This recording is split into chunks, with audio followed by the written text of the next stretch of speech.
อแจ้งการมายังบรรดาสมาชิกลูกทีมทั้งหมดที่ยังมีเงินตกค้างอยู่ในบริษัท PS เมื่อวันที่20ของเดือน6ปี2017นี้ให้ทุกท่านที่มีเงินหลายน้อยที่ยังตกค้างอยู่ในบริษัท PS นี่ให้มารวมตัวอยู่ที่บริษัท PS นี่พวกข้าพเจ้าจะมาปรึกษาหารือกันหาทางออกที่ดีให้แก่ทุกภาคส่วนฉะนั้น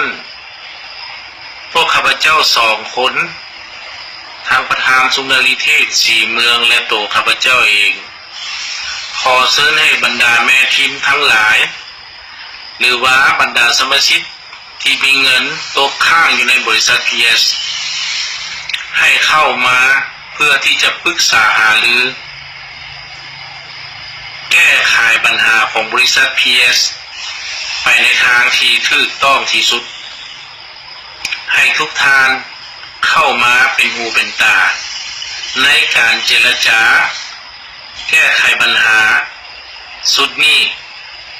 เพื่อที่จะปฏิบัติตามแนวทาง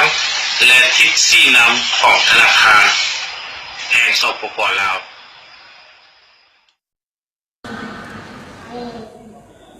เข้ามาบริษัทจะเทือเป็นบอกวันนี้ตั้งใจมาถอนบอกหรือว่าตั้งใจมาเอาเงินที่นั่งไม่3 เดือนหลัง4 มื้อคือลูกผู้ใดมาเอาเงินที่นั่งไม่3 เดือนหลังมื้อนี้นะ4 มื้อคือแน่มีบอก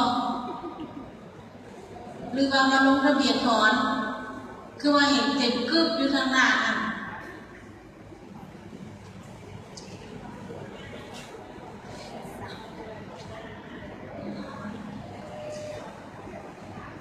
เอาจังซี่เลยเนาะมาทว่าช่วงนั้นบริษัทเรามันเกิดวุ่นวายหลายเนาะประธาน2 คนก็เลยปล่อยโอกาสเนาะถ้าผู้ใดบ่ทันมั่นใจเนาะห้ามโดยที่ผู้ใดยังมาถอนก็มาถอนก็เลยลงทะเบียนถอนไว้เนาะช่วงนั้นแต่มาในช่วงนี้เรามาทางบริษัทของพวกเราได้สรุปรายรับรายจ่ายเนาะของคณะการเงินของบริษัทเพิ่นก็เลยสั่งโอโจเนาะฉะนั้นมันจะออกหนังสือพิมพ์ออกโทรภาพทั้งเขียนบทรายงานหาประธานประเทศทั้งผ่านนายกเนาะฝากคอยอยู่ในบทรายงานของประธานเขียนไปทุกจุดแม้กระทั่งสภาแห่งชาติเนาะทางธนาคารการอุตสาหกรรมการค้าประธานจะเขียนบอกตัวเลขชัดเจนอยู่ในนั้นเนาะแล้วก็บอกอีกว่ายุดจ่ายประชาชนสัวขาวเนาะเขียนอยู่ในนั้นยุดจ่ายพวกที่จะมาถอนมันแจ้งถอนได้เลยแต่ยังบ่ถือแก้ไขเถื่อนณตอนนี้เราฉะนั้นถ้าผู้ใดมามื้อนี้ก็ไปบอกพี่บอกน้องบอกหมู่บอกครูแน่เนาะถ้าช่วงนี้นี่นะมันว่าบ่เฝ้าให้เข้ามาเถื่อถึงแม้ว่าเข้ามามันก็สิเสียเวลาเฮายังบ่ทันให้ถอนเถื่อเนื่องจากว่าทางรัฐบาลเพิ่นเนาะเพิ่นก็ยังสรุปบ่ทันแล้วตัวเลขถ้าทางรัฐบาลสรุปออกมาโป้บริษัทก็จะแก้อีกแบบหนึ่งเนาะถ้าทางรัฐบาลสรุปออกมาก้อยประธาน2 ท่านก็สิแก้อีกแบบหนึ่งเนาะฉะนั้นเดี๋ยวนี้ก็เลยบ่ฮู้ว่าสิแก้แบบใดแม้กระทั่งประธานเองยังบ่ได้คำตอบจากคือเนาะให้ทุกคนรอไปก่อนเรื่องการถอนเนาะแล้ววันนี้สำหรับตัวเลขที่ทางประธานของเราก็บอกเมื่อกี้แต่ข้าพเจ้าจะกลับตัวเลขได้ดีกว่าเพราะมันเป็นเบี้ยของข้าพเจ้าเราก็คือเราว่าอะไรเงินของสมาชิกเข้ามาทั้งหมดเรานับแต่ต้นท้ายปี2014มาถึงต้นปี2017นะมัน900 กว่าตื้อเนาะ904 ตื้อเนาะแต่ทางบริษัทของพวกเรานี่ได้โอนกลับคืนให้สมาชิกทั้งหมดระดับเรารวมทั้งสเตทเมนต์อยู่ธนาคาร3 ธนาคารรวมทั้งบัตรเมมเบอร์ชิพรวมทั้งเมื่อถึงตกอยู่808 ตื้อหมายความว่ายังเหลืออยู่100 กว่าตื้อมันบอกใน100 กว่าตื้อนี่นะหมายความว่ามันยังกายซ้ำเพราะอยู่ในนี้รวมคุณค่าทั้งหมดของบริษัทที่มีรายรับมันโบทางบริษัทของพวกเราโบแมนมีรายรับแต่เงินสมาชิกเข้ามาเรามีรายรับจากการขายเครื่องเราขายน้ำดื่ม ก็ขายพักบริษัทนี้ขายเครื่องอุปโภคบริโภครวมรายรับทั้งหมดของเราเป็น 1,500 กว่าตื้อเนาะ 1,500 กว่าตื้อนี่มากำลังใจคืนให้สมาชิกขนาด800 กว่าตื้อ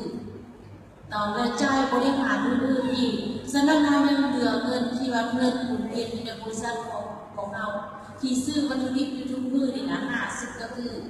แล้วเรายังมีทรัพย์สินคงที่ทรัพย์สินคงที่เป็นอย่างทรัพย์สินคงที่แบบนี้แหละนับเป็นสายไฟฟ้าถนนหนทางคอมพิวเตอร์ตึกอาคารของเรานอนนับแต่งานบันทึกเครื่องจักรอย่างต่างๆไปจนทอดนำเงินเนื้อแพงอันนี้เขาทรัพย์สินคงที่ที่เราสร้างสาพัฒนาไว้ดีเนาะหมายความว่า300 กว่าตื้อตัวนั้นนะเนาะฉะนั้นเดี๋ยวนี้ทางบริษัทของพวกเราได้ตั้งระบบบัญชีตัวนี้เป็นมาตรฐานเนาะเดี๋ยวจะออกทะเบียนตัวใหม่ดีเนาะฉะนั้นประธานคนอื่นจะบอกว่าในเมื่อมันเป็นอย่างนี้แล้วนะทุกคนคงจะรู้ดีเนาะถ้าบริษัทมีปัญหาอย่างนี้ปุ๊บทุกคนจะแลนมาขวางเงินพวกเกี่ยวกับคำตอบละพวกลบคูณหาร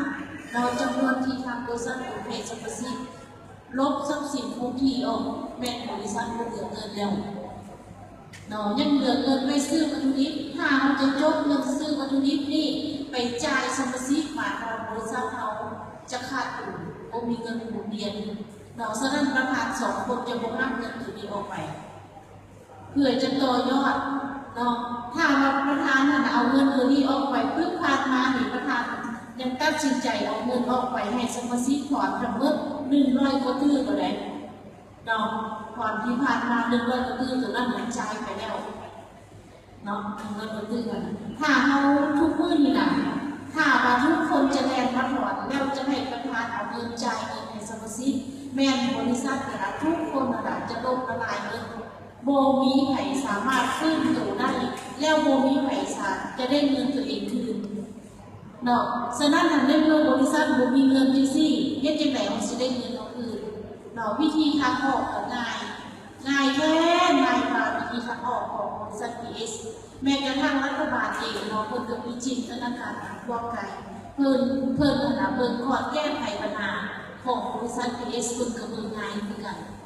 เพราะบริษัท PS น่ะบ่ได้เฮ็ดผิดกฎหมายหยังเนาะมีแต่ทางด้านนิติกรรมทางกฎหมายด้านการค้าเนาะรับเอาระบบของบริษัท PS เฮ็ดนี่น่ะบ่ทันมีซื่อๆ